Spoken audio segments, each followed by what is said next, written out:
किसी को last lecture से कोई डाउट है तो पूछ लीजिए, जब तक बाकी लोग ज्वाइन होते हैं पूछ लीजिए।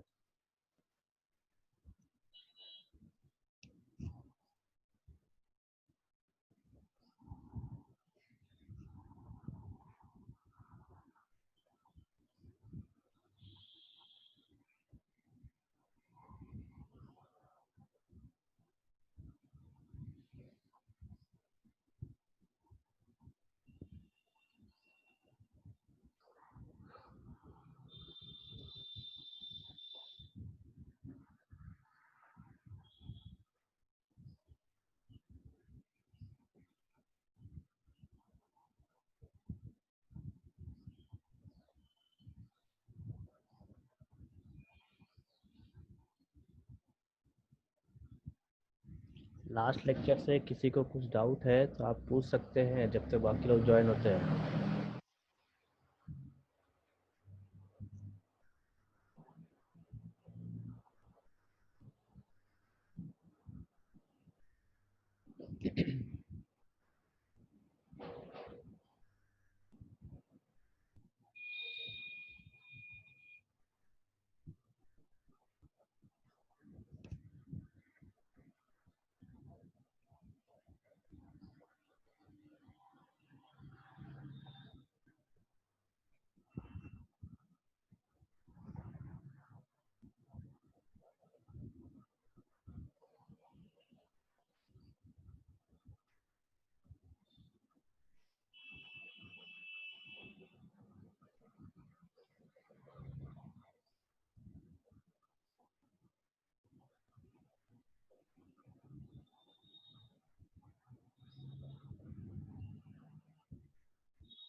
स्क्रीन दिख रहा है सबको? स्क्रीन सबको दिख रहा है?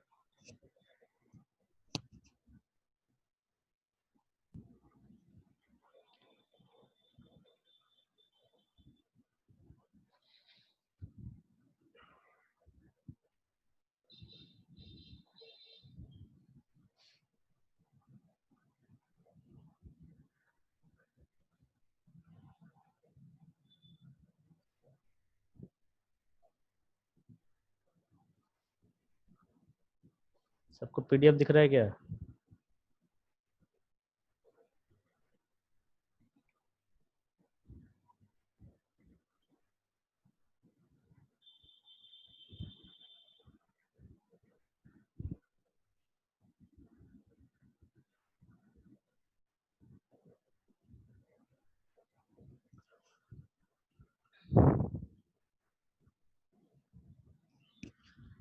देखिए, लास्ट टाइम हमने ब्राउनियन मोशन पढ़ा था, काइनेटिक प्रॉपर्टी देखे थे कोलॉइड्स का, और ऑप्टिकल प्रॉपर्टी देखे थे। ठीक है, आप में से किसी को कुछ है डाउट तो आप एक बार पूछ लीजिए, जब तक बाकी लोग ज्वाइन हो रहे हैं तो पूछ सकते हैं, उसके बाद आगे चलेंगे फिर।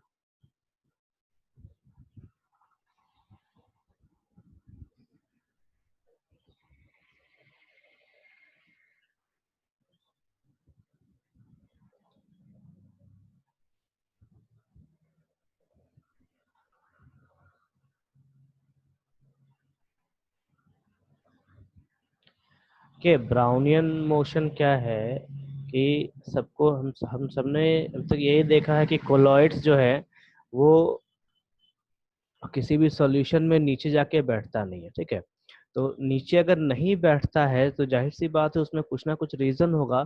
तो रीजन क्या देखा गया था कि जो डिस्पर्स फेज होता है उसके जो पार्टिकल्स होते हैं वो डिस्पर्शन मीडियम से बार बार टकराते हैं, क्योंकि उनमें एक काइनेटिक मोशन देखा गया था, मतलब वो ट्रैवल करते थे एक से दूसरी जगह की ओर। इस वजह से उसको पहली बार ब्राउनियन ने समझाया था, तो उसे ब्राउनियन मोशन के रूप में कहा जाता है। ठीक है, नेक्स्ट।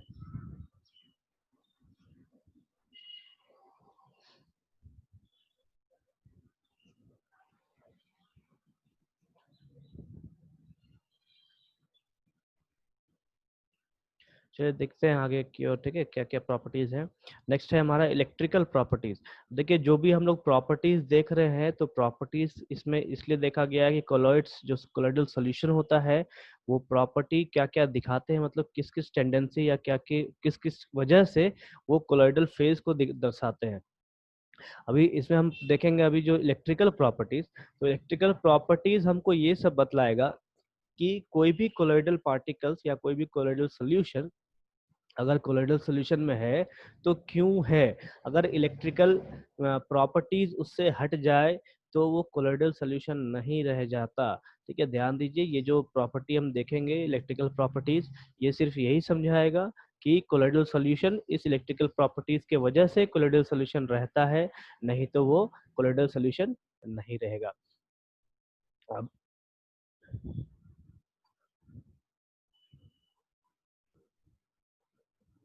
बोर्ड विजिबल है। देखो ये कंटेनर है हमारे पास या बीकर है जिसमें हमारे पास सॉल्यूशन है, या यूं कहिए कि डिस्पर्सन मीडियम है। और इस डिस्पर्सन मीडियम में हमारे पास डिस्पर्शन फेज है। देखो मॉलिक्यूल्स थोड़ा बड़ा साइज का बन रहा है क्योंकि ड्राइंग करने में काफी दिक्कत होता है इसमें। ठीक, अब ये जो माइनस साइन में दिखा रहा हूँ ये हमारा चार्ज पार्टिकल्स होगा, चार्ज पार्टिकल्स होगा। और ये चार्ज पार्टिकल्स ही हमको डीपी शो करेंगे। ठीक है, इसको मैं डीपी शॉर्ट में लिख रहा हूँ डिस्पर्सन फेज। ठीक, अब डिस्पर्सन फेज को आप देखो ये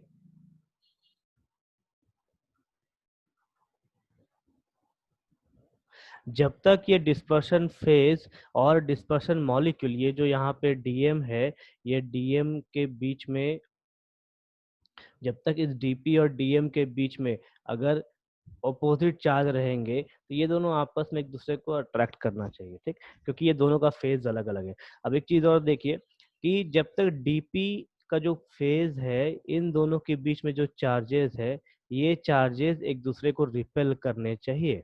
ठीक है, जब तक ये दूसरे को एक दूसरे को रिपेल करेंगे तब तक ये डिस्पर्शन फेज कहलाएंगे, मतलब कोलॉइड्स कहलाएंगे। अगर जहां ये एक दूसरे को अट्रैक्ट करना चालू कर दे, यहाँ पे मैं लिख रहा हूँ रिपेल,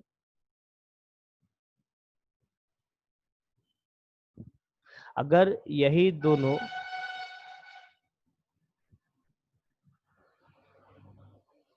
अगर ये दोनों आपस में अट्रैक्शन चालू कर दे,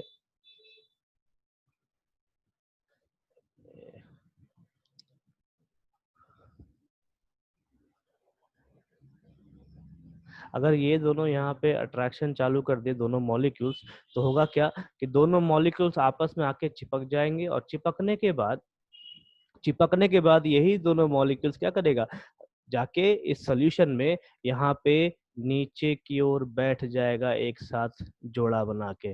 देख भाई कि अब तो हम थक गए, हमें अब कोई मतलब नहीं है। तो ये जो प्रॉपर्टी होगी, ये इस प्रॉपर्टी को हम कहते हैं पीपीटी वाला फेज, जिसको प्रेसिपिटेट कहा जाता है, पीपीटी। ठीक है, और इसी प्रॉपर्टी को, ये टेंडेंसी को, इस टेंडेंसी को हम कोएगुलेशन कहते हैं। कोएगुलेशन मतलब कि ये जम जाता है।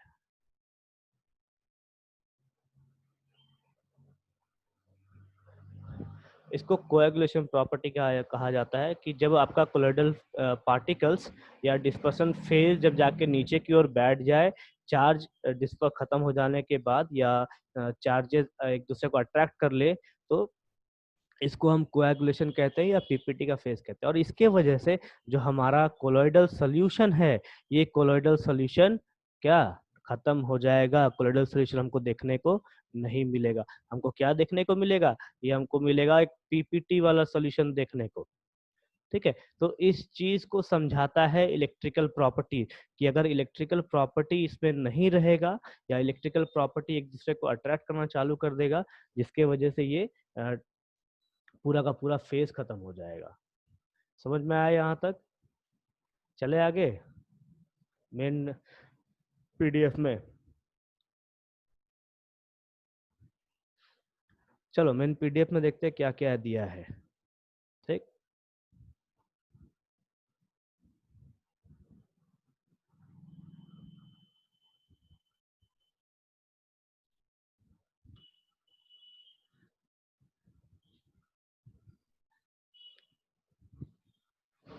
देखिए सबसे पहला क्या कहता है कि charge on sol particles is the basic reason for their existence.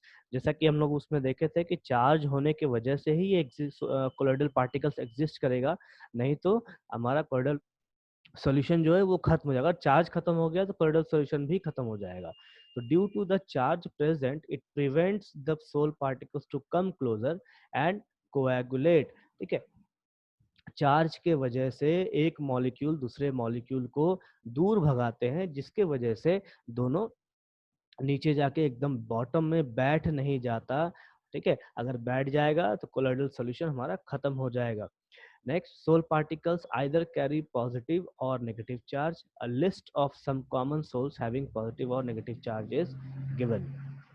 ठीक है, यहाँ पे कुछ पॉजिटिव और नेगेटिव चार्ज के सोर्स दे रखे हैं, आपको ये याद करना होगा क्योंकि ये एनसीईआरटी का लिस्ट है, कई बार ऑब्जेक्टिव्स में पूछता है।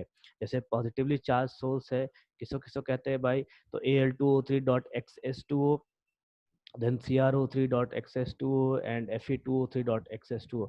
उसके बाद है basic dyestuff, methylene blue sol, then haemoglobin, oxides, TiO2 sol. फिर है नेगेटिव सोल, चार्ज सोल्स है हमारे पास मेटल्स, जैसे copper, silver, gold sols, metallic sulphide, acid dye stuff, eosin, Congo red sols, sols of starch, gum, gelatin, clay, charcoal etcetera. ये जो souls है ये आपको कंपलसरी रट जाना होगा, क्योंकि कई बार ऑब्जेक्टिव में डायरेक्टली पूछते हैं कि नेगेटिव चार्ज सोल्स कौन कौन से हैं उसको आप छाटिए, या पॉजिटिव चार्ज सोल कौन कौन से हैं उसको आप छाटिए।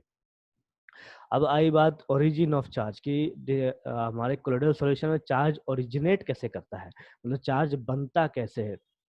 क्योंकि देखो हम कोलोइडल सॉल्यूशन काफी जगह देखने को मिलता है हमको। जैसे आप रास्ते में चल रहे हो तो रात के समय में लाइट जल रहा है गाड़ी का, तो उस लाइट में देखने को मिलेगा, या फिर घर में एक छोटा सा बीम लाइट का घुस रहा है छत से। छत मतलब वो जो सीमेंट का जो हमारे घर का छत है उससे तो नहीं घुसेगा, लेकिन गांव में जो खपरेल वाला छत होता है उससे एक छोटा सा बीम ऊपर से आता है। देखिए उस बीम में भी आपको डस्ट पार्टिकल्स उड़ते हुए दिखेंगे। ठीक है, तो ये डस्ट पार्टिकल्स वगैरह क्यों उड़ते हैं, उसका उसका रीजन है कि वो चार्ज के वजह से उड़ते हैं। अभी चार्ज बनता कैसे है, तो friction between dispersion phase and dispersion medium. तो वो डिस्पर्सन फेज जो सॉल्यूट वाला हिस्सा है, या और डिस्पर्सन मीडियम जो है वो सॉल्वेंट वाला हिस्सा है, तो इन दोनों के बीच में जो फ्रिक्शन लगता है मॉलिक्यूल्स का, उसके वजह से चार्ज डेवलप होता है। टिंडल इफेक्ट यूज करते हैं कि कहते हैं?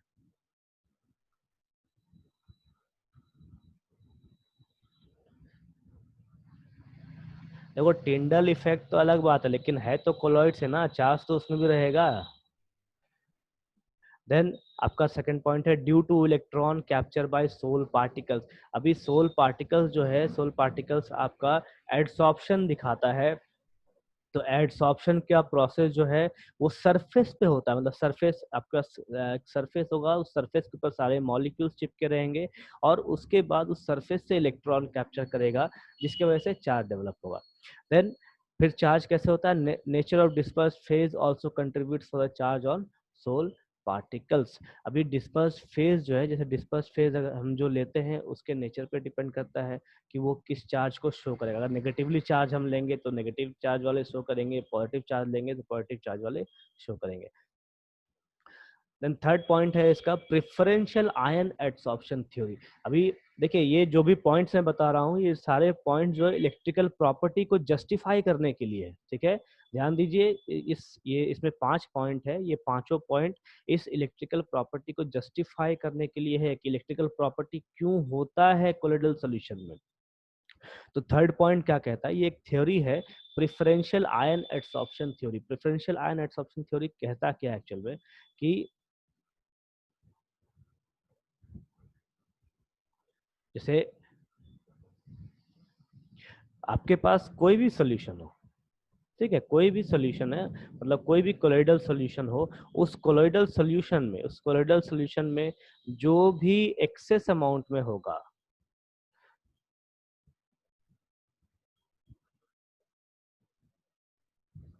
जो भी एक्सेस अमाउंट में होगा उसका चार्ज जो है डिस्पर्स्ड फेस अक्वायर करेगा।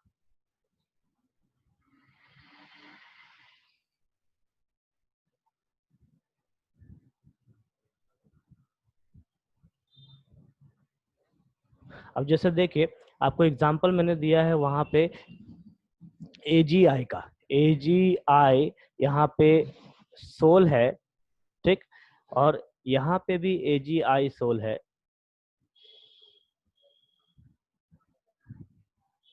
ठीक है। अगर इस एजीआई में दोनों दोनों जगह ये सोल हमको देखने को मिल रहा है, और अगर इस जगह पे मैं क्या करूं कि एजी का कॉन्सेंट्रेशन बढ़ाते चले जाऊं, और इस जगह पे क्या किया जाए कि आई का कॉन्सेंट्रेशन बढ़ाते चले जाए, ठीक है। तो इस दोनों कंडीशन में क्या होगा कि ये जो एजीआई है ये क्या करेगा, जितना भी चार्ज होगा इस सिल्वर से उसको खींचना चालू कर देगा, ठीक है।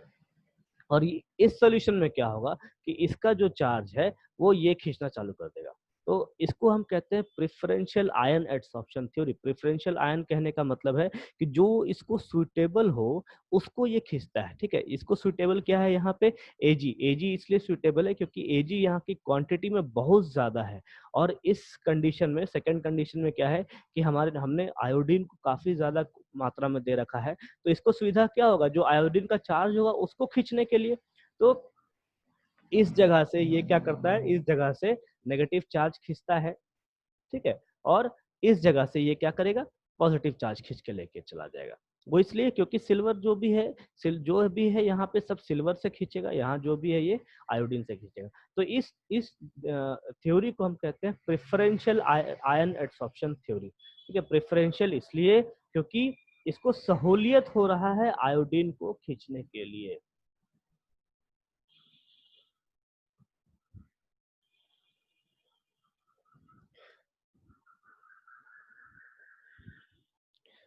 देखिए क्या इसमें रिएक्शन दिखाया है मैंने, के आई पोटेशियम आयोडाइड जो है AgNO3 के साथ रिएक्ट कर रहा है। AgNO3 एक्सेस अमाउंट में लिया गया है, ठीक है। अब यहाँ से आपको डिस्प्लेसमेंट रिएक्शन देखने को मिलेगा। पोटेशियम जो है यहाँ से Ag को डिस्प्लेस करेगा और हमको सोल मिलेगा AgI। अब AgI हमको जो सोल मिल गया है, ठीक है, तो एक्सेस अमाउंट में हमारे पास यहाँ पे AgNO3 है, तो ये AgI क्या करेगा कि यहाँ से Ag को ऐड करना चालू कर देगा, जिसके वजह से हमको जो सोल दिखने मिलेगा वो ऐसा देखने को मिलेगा AgI, और उस पर जो चार्ज चढ़ेगा वो Ag प्लस का चार्ज हमको देखने को मिलने वाला है, क्योंकि एक्सेस अमाउंट में हमारे पास सिल्वर है। सेम तरीका अगर हम या इस जगह पे AgNO3 को हमने एक्सेस में रखा था, अब हम क्या करेंगे, Ki को एक्सेस में रखेंगे। तो Ki जब एक्सेस में रहेगा तो सेम हमको रिएक्शन देखने को मिलेगा कि पोटेशियम जो है सिल्वर को यहाँ से डिस्प्लेस कर रहा है और हमको सोल देखने को मिल रहा है AgI। देखिए ये आपका डिस्प्लेसमेंट रिएक्शन है, ठीक है।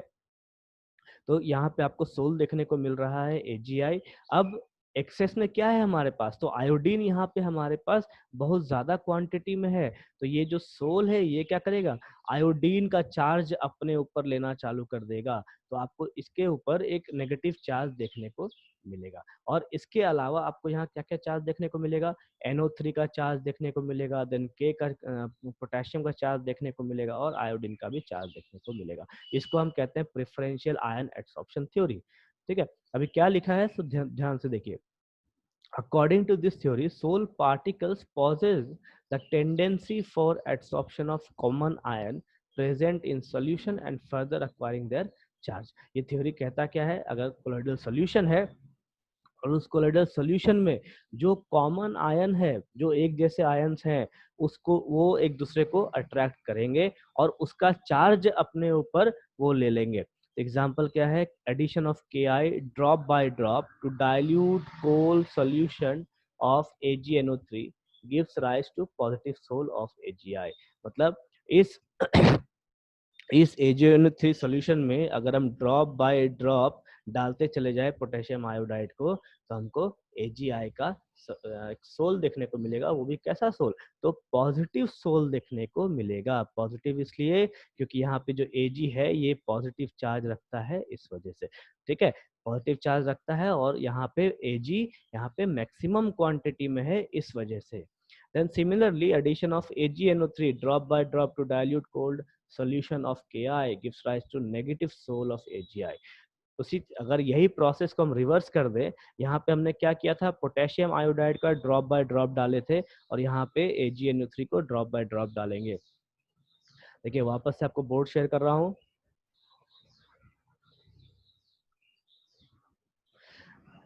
पहले केस में हमने क्या देखा कि हमारे पास क्या है इसमें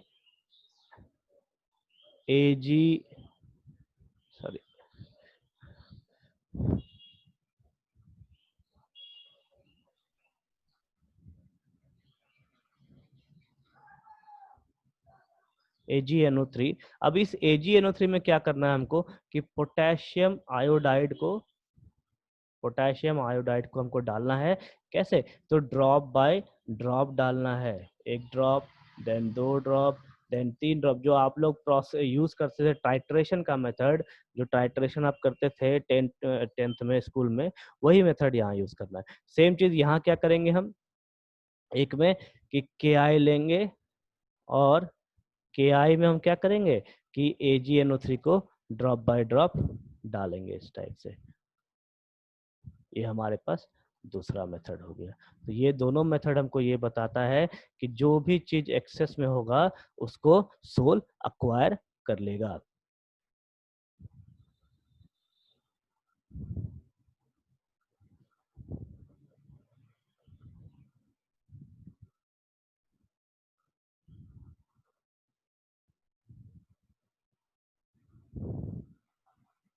देन नेक्स्ट है एक और थ्योरी है जो इस प्रॉपर्टी को समझाता है, इलेक्ट्रिकल प्रॉपर्टी को, जिसको हम डिस्ट्रीब्यूशन ऑफ चार्ज कहते हैं। डिस्ट्रीब्यूशन मतलब पूरे एडसॉर्प्शन थ्योरी में या कोलोइडल सॉल्यूशन में कि चार्ज कैसे बटा हुआ होता है, उस चीज को ये समझाता है। अभी ये जो नाम है हेल्महोल्ट्ज डबल लेयर कॉन्सेप्ट, ये साइंटिस्ट का नाम है, हेल्महोल्ट्ज इसमें साइंटिस्ट का नाम है, और इसको डबल लेयर कॉन्सेप्ट भी कहते हैं। देखिए नीचे एक ड्राइंग मैंने दिखा रखा है। ड्राइंग में देखो, एक साइड में आपको Ag प्लस है, एक साइड में यहाँ पे I माइनस है। ड्राइंग को ढंग से देखिए, दोनों थ्योरी को रिलेट करूंगा कैसे। यहाँ Ag प्लस है, यहाँ पे I माइनस है, ठीक है। उसके बाद यहाँ पे देखिए आपको K प्लस देखने को मिल रहा है, Ag प्लस देखने को मिल रहा है और NO3 माइनस भी देखने को मिल रहा है। वही इस साइड में देखिए आप, K प्लस है, NO3 माइनस है, ठीक है, और I माइनस भी देखने को आपको मिल रहा है। अब इसी चीज को आप ऊपर में देखो, यहाँ क्या है, इस जगह इस साइड में AgI सोल है और चार्ज है आपका Ag प्लस। तो और बीच में एक लाइन दे रखा है मैंने, उसके बाद लिखा है Ag प्लस, NO3 माइनस और K प्लस, ठीक। अब ये जो पहला चीज, ये जो आपका जहां मैंने डार्क कर रखा है, इसको देखिए और ये पहले ड्राइंग को देखिए। यहाँ पे Ag प्लस का चार्ज है। अब ये जो Ag प्लस है, ये आपको बतला रहा है कि सोल के ऊपर पॉजिटिव चार्ज है, ठीक। तो ये जो पहला फिगर है, यहाँ पे देखिए, यहाँ पे आपको Ag प्लस पॉजिटिव चार्ज देखने को मिल रहा है, और ठीक लाइन के उस साइड में Ag प्लस, NO3 माइनस और K प्लस देखने को मिल रहा है। मतलब पूरे सोल्यूशन में इतने चीजें प्रेजेंट हैं जो आयंस के रूप में प्रेजेंट है, ठीक है। अब आप दूसरे इक्वेशन को देखिए, यहाँ पे Ag माइनस है और जो चार्ज है वो आयोडीन का चार्ज है पूरे सोल के ऊपर। तो सेम चीज हमको इस ड्राइंग में भी देखने को मिल रहा है कि यहाँ पे जो चार्ज है लाइन के लेफ्ट साइड में, वो आयोडीन माइनस का चार्ज है, और अपोजिट साइड में क्या क्या दिख रहा है, पोटेशियम का चार्ज, NO3 का चार्ज और आयोडीन का चार्ज हमको देखने को मिल रहा है। सेम चीज हमारे पास यहाँ पे भी। तो ये जो लाइन के इस साइड और लेफ्ट साइड और राइट साइड है, इसको हम कहते हैं डबल लेयर। एक लेयर इसमें से फिक्स किया जाता है और दूसरा लेयर को मूवेबल माना जाता है, ठीक है, कि एक लेयर फिक्स है और दूसरा लेयर मूव करता है। देन फिक्स और मूवमेंट का क्या फंडा है कि एक आपका सरफेस होगा, अगर हम एडसॉर्प्शन में देखें, एक हमारा सरफेस होगा और एक हमारे सरफेस के ऊपर जो भी चार्जेस चलेंगे वो है। तो जो फिक्स लेयर है उसको डिस्पर्स्ड फेज कहा जाता है, या फिर आप यूँ समझिए कि सॉल्यूशन की हम बात करेंगे तो ये सॉल्यूट कहलाएगा, ठीक है। तो जब ये हमारा कोलोइडल फेज है, कोलोइडल का डिस्पर्सन फेज है, और जो मूवेबल है ये हमारा डिस्पर्सन मीडियम कहलाता है, जो सॉल्वेंट का फेज होता है वो। तो सेम फंडा यहाँ पे भी आई के साथ, ये हमारा डिस्पर्स फेज कहलाएगा और ये हमारा डिस्पर्सन मीडियम कहलाएगा। इसको स्टर्न लेयर भी कहते हैं, स्टर्न लेयर और फिक्स्ड लेयर ऑफ डीपी। और दूसरे जो मूवेबल लेयर है इसको गुए चैपमैन लेयर कहा जाता है। गुए चैपमैन ने इसको पहली बार बताया था इनके साथ, हेल्महोल्ट्ज के साथ, इसीलिए वहाँ उनके नाम पे ये दिया जाता है। देखिए क्या कहता है ये, Helmholtz gave electrical double layer concept for distribution of charge on sol particles. Sol particles जो होते हैं उसके ऊपर चार्जेस डिस्ट्रीब्यूट कैसे होते हैं, तो उस चीज को इन्होंने समझाया था। One layer is made up of dispersed phase carrying either positive or negative charge adhered on it। देखिए ये जो लाइन है, सेकेंड लाइन, वन लेयर, मतलब ये एक लेयर है और जो जिसपे पॉजिटिव या नेगेटिव चार्ज होता है और वो दूसरे लेयर पे ऊपर से चिपका हुआ रहता है। ठीक है, अब इस चीज को अब इन दो इस चीज को देखिए, ये मूवेबल है लेयर, ये क्या कर रहा है, मूव कर रहा है, इधर से उधर मूव करेगा। और ये हमारा फिक्स लेयर है। तो इन दोनों की वजह से फ्रिक्शन जनरेट होता है। ध्यान दीजिए, ये लेयर अगर मूव कर रहा है तो इसके वजह इन दोनों के बीच में फ्रिक्शन जनरेट होता है, और फ्रिक्शन जनरेट होगा तो चार्ज भी जनरेट होगा।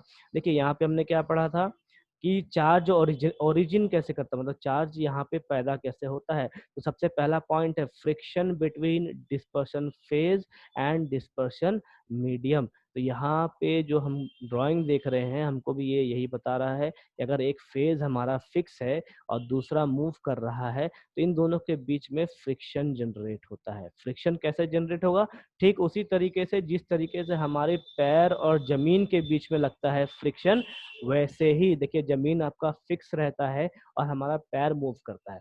ठीक है, तो दोनों के बीच में फ्रिक्शन फोर्स लगता है। तो सेम तरीके से यहाँ पे भी ये डिस्पर्स फेज हमारा फिक्स है और डिस्पर्सन मीडियम हमारा मूव कर रहा है, तो इन दोनों के बीच में फ्रिक्शन लगता है और यहाँ पे चार्ज जनरेट होता है, मतलब चार्ज पैदा होता है। तो other layer is made up of DM carrying positive as well as negative charge. जो दूसरा लेयर है जिसको डीएम कहते हैं, इसमें पॉजिटिव चार्ज भी होते हैं और नेगेटिव चार्ज भी होते हैं। And is movable in nature, और वो मूव कर सकता है। Two layers are separated by imaginary planes known as hydrodynamic plane of shear। ये दोनों प्लेन एक लेयर द्वारा बटे हुए होते हैं, ये एक इमेजिनरी लेयर माना जाता है। इमेजिनरी लेयर इसलिए माना जाता है क्योंकि हम यहाँ पे कुछ अपने मन से लेयर बनाते नहीं हैं। ये चार्ज आपस में एक दूसरे को बांटने के लिए एक लाइन बना देते हैं, जिससे कि ये चार्ज इधर नहीं जा सकता और ये चार्ज इधर नहीं जा सकता, इसलिए इसको इमेजिनरी प्लेन कहा जाता है।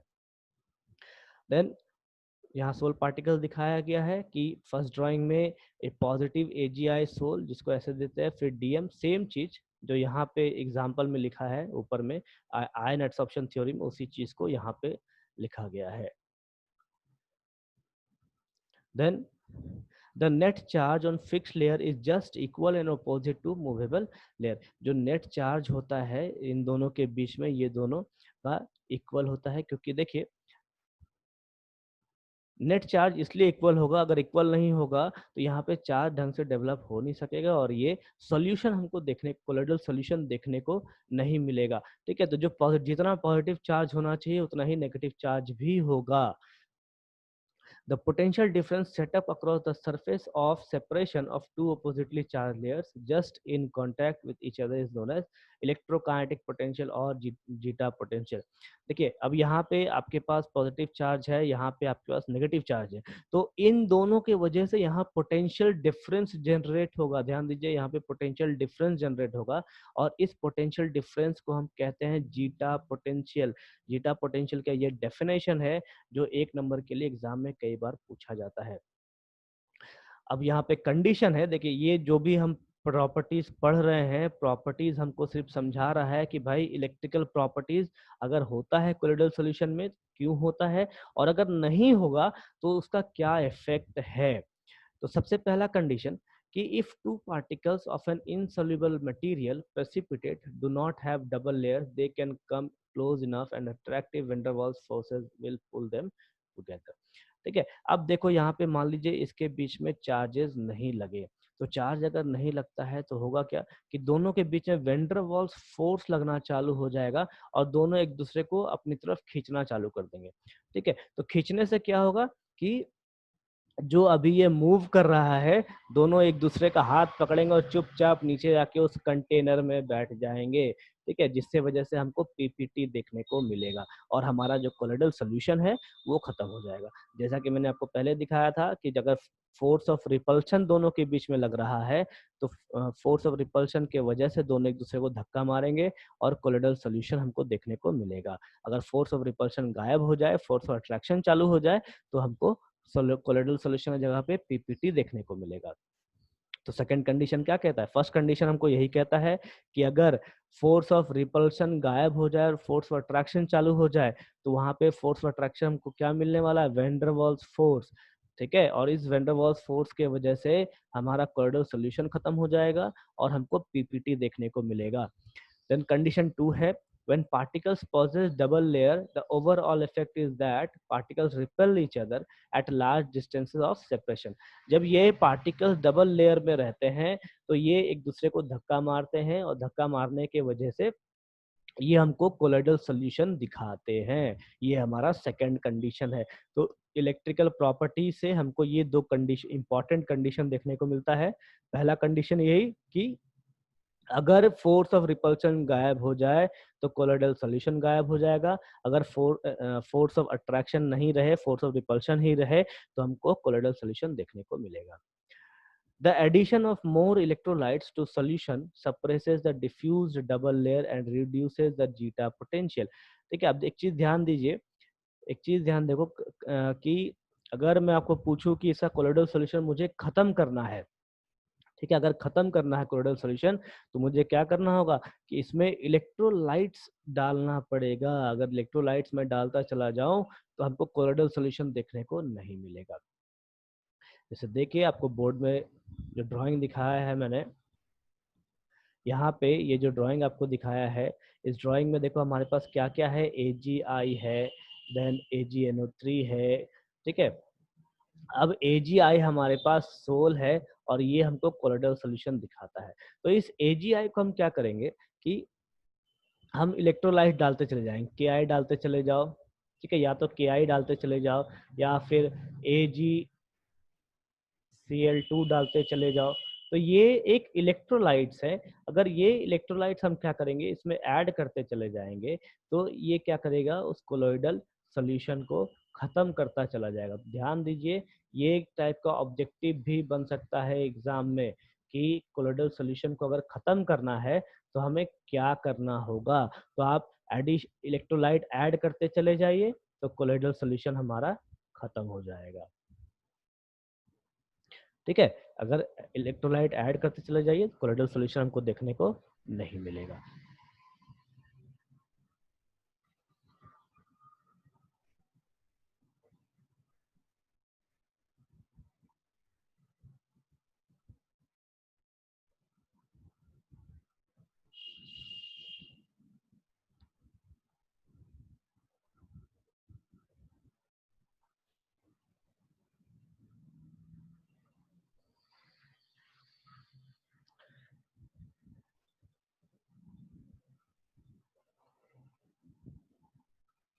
चलिए ये वर्ड देख लीजिए, कोई डाउट है तो पूछ लीजिए।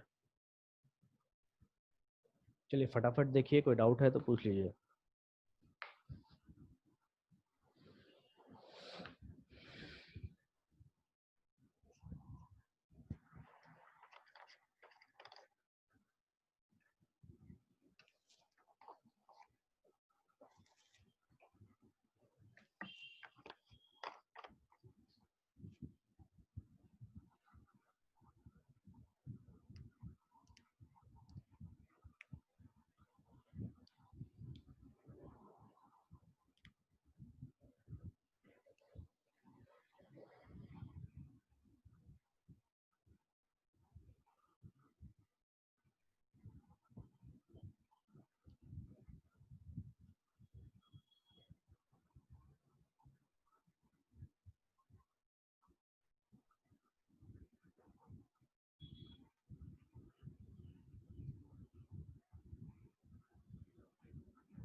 मैं नोट्स व्हाट्सएप में दे दूंगा, ठीक है, एक बार सब देख लेंगे।